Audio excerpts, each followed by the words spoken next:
पुरुष जनसाधारण भितर जेपरी एपरी गोटे भावर सृष्टि करे जो अवनत मस्तक नतजन हो ससंभ्रमे भक्ति गदगद कंठरे माँ मोर जननी मोर कही मुग्ध हुए बुद्ध हुए तृप्त हुए उदात हुए तेबे नारी तेबे तुम सब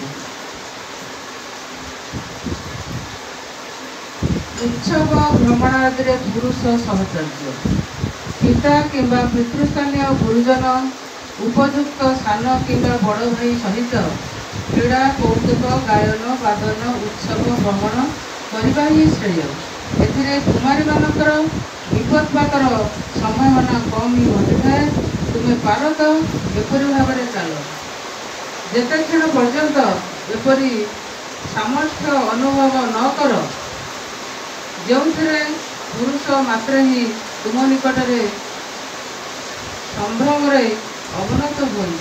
वाणी संख्या 25।